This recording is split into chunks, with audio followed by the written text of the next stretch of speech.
అదరగొట్టే కారం రంగు రుచి ఆచి కారం పొడి. ఎగువ రాష్ట్రాలతో పాటు ఏపీ తెలంగాణలోని పలు జిల్లాల్లో కురుస్తున్న భారీ వర్షాలతో గోదావరి కృష్ణా నదులకు వరద పోటెత్తుతోంది. దీంతో గోదావరి కృష్ణా నదులు ఉధృతంగా ప్రవహిస్తున్నాయి. ప్రధానంగా భద్రాచలం దగ్గర గోదావరి నీటి మట్టం 43 అడుగులకు చేరుకోవడంతో మొదటి ప్రమాద హెచ్చరిక జారీ అయింది. ఇక తూర్పుగోదావరి జిల్లా ధవళేశ్వరం బ్యారేజ్ దగ్గర కూడా గోదావరి వరద ప్రవాహం అంతకంతకు పెరుగుతూ పోతోంది. దీంతో మొదటి ప్రమాద హెచ్చరిక కొనసాగుతోంది. ఇక ఏలూరు జిల్లాలోని కుక్కునూరు, వేలేరుపాడు మండలాల్లో గోదావరి వరద బీభత్సం అలాగే కొనసాగుతోంది. ఎగువ నుంచి పోటెత్తుతున్న వరదతో కల్వర్ట్లు, వంతెనలు నీట మునిగాయి. మొత్తం 30 లంక గ్రామాలకు రాకపోకలు పూర్తిగా బంద్ అయిపోయాయి. అంబేద్కర్ కోనసీమ జిల్లాలో గోదావరి ఉపనదులు ఉధృతంగా ప్రవహిస్తూ ఉండడంతో లంక గ్రామాల్లోకి వరద నీరొచ్చి చేరి ప్రజలు ఇబ్బందులు పడుతున్నారు.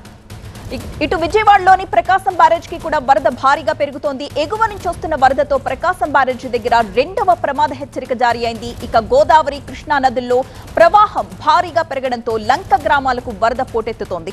కృష్ణా నది పరివాహకంలో ఉన్న లంక గ్రామాలకు రాకపోకలు స్తంభించాయి.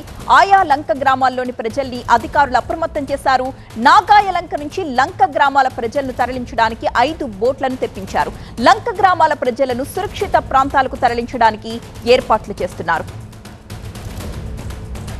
మా ప్రతినిధి శివకుమార్ సిద్ధంగా ఉన్నారు. శివకుమార్, ఈ లంక గ్రామాల ప్రజలందరినీ కూడా ఎక్కడెక్కడ పునరావాస కేంద్రాలను ఏర్పాటు చేశారు? వారి కోసం ఎలాంటి సహాయక కార్యక్రమాలు కొనసాగుతున్నాయి? గత కొద్ది రోజులుగా 2 తెలుగు రాష్ట్రాల్లో కురుస్తున్నటువంటి భారీ వర్షాల కారణంగా నదులకైతే ఉధృతంగా వరద ప్రవాహం పోటెత్తింది. దీంతో లోతట్టు ప్రాంతాల్లో ఉండేటువంటి ప్రజలనైతే సురక్షిత ప్రాంతాలకు తరలిస్తూ ఉన్నారు అధికారులు. ఇటు ఎగువ నుంచి గనక ఇటు మహారాష్ట్ర, తెలంగాణ నుంచి గనక మనం చూసుకున్నట్లయితే గనక వర్షాల కారణంగా అయితే భారీగా కృష్ణానదికి అయితే వరద ప్రవాహం పోటెత్తింది. దీంతో మొత్తం ప్రకాశం బ్యారేజ్కు ఈ వరద పోటెత్తడంతో ప్రస్తుతం బ్యారేజ్ వద్ద ఉన్నటువంటి 70 గేట్లను ఎత్తి దిగువకు సముద్రంలోకి నీటిని విడుదల చేస్తూ ఉన్నారు. ప్రస్తుతం మనం బ్యారేజ్కు ఉన్నటువంటి గేట్లను పూర్తిగా ఎత్తేయడంతో వచ్చిన వాటర్ మొత్తం కూడా దిగువకు వెళ్తూ ఉంది. ప్రస్తుతం దీంతో ఇక్కడ ప్రకాశం బ్యారేజ్ వద్ద జలకళ సంతరించుకున్నటువంటి పరిస్థితి కూడా కనపడుతుంది. ఎగువ నుంచి ఇప్పటి వరకు అయితే 6,43,000 క్యూసెక్ల నీరైతే వస్తున్నట్లుగా ఇరిగేషన్ అధికారులు చెప్తూ ఉన్నారు. వచ్చినటువంటి వరద ప్రవాహాన్ని దిగువకు విడుదల చేస్తూ ఉన్నారు. ఈ నేపథ్యంలో దిగువ ప్రాంతాల్లో ఉండేటువంటి ప్రజలు కూడా అప్రమత్తంగా ఉండాలని ఇప్పటికే అధికారులు హెచ్చరికలు జారీ చేసి ఒక కమాండ్ కంట్రోల్ రూమ్ కూడా ఏర్పాటు చేయడం జరిగింది. ఎక్కడైతే కొంత కరకట్ట ప్రాంతాల్లో ఎక్కడైతే బలహీనంగా ఉన్నటువంటి కరకట్టలు ఎక్కడైతే ఉన్నాయో వాటి మీద కూడా చర్యలు తీసుకునే విధంగా అధికారులు అన్ని ఏర్పాట్లు చేపట్టారు.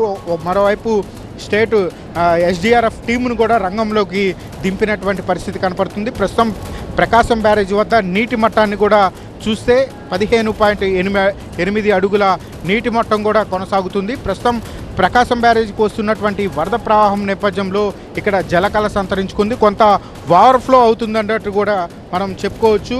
మరోవైపు సీఎం చంద్రబాబు కూడా ఎగువ నుంచి వస్తున్నటువంటి వరద ప్రవాహం నేపథ్యంలో ఈ ప్రకాశం బ్యారేజీ వద్ద పరిస్థితిని ఎప్పటికప్పటికి కూడా అధికారులను వివరాలు అడిగి తెలుసుకుంటున్నటువంటి పరిస్థితి కనపడుతుంది. మరోవైపు భవానీ ఐలాండ్ను కూడా ఇప్పుడు ఉన్నటువంటి వరద ప్రవాహం చుట్టుముట్టినటువంటి పరిస్థితి. దీంతో అధికారులు ఆ ప్రాంతంలోకి పర్యాటకులు ఎవరిని కూడా అలౌ చేయడం లేదు. బోటింగ్ను కూడా పూర్తిగా నిలిపివేసినటువంటి పరిస్థితి. మరోవైపు ఇంద్రకీలాద్రికి ఉత్సవాలు జరుగుతున్న నేపథ్యంలో పెద్ద సంఖ్యలో భక్తులు వస్తూ ఉన్నారు. వారు నది స్నానాలు ఆచరించకుండా వాళ్ళు జల్లుల ద్వారా స్నానాలు చేసే విధంగా కూడా ఇక్కడ ఏర్పాట్లు చేసినటువంటి పరిస్థితులు కనపడుతున్నాయి. ఇటు దిగువ ప్రాంతానికి వెళ్తే ఇటు గుంటూరు జిల్లా వైపు కరకట్ట కొంత బలహీనంగా ఉన్న నేపథ్యంలో అధికారులు వాటికి కావాల్సినటువంటి అన్ని చర్యలు చేపడుతున్నారు. ఎక్కడ కూడా ఎలాంటి అసౌకర్యం కలగకుండా, ఎక్కడ నష్టం జరగకుండా అయితే అధికారులు చర్యలు తీసుకుంటున్నటువంటి పరిస్థితి అయితే ఇక్కడ కనపడుతుంది. ఇంకా ప్రస్తుతం ఇప్పుడున్నటువంటి వరద ప్రవాహానికి ఇంకా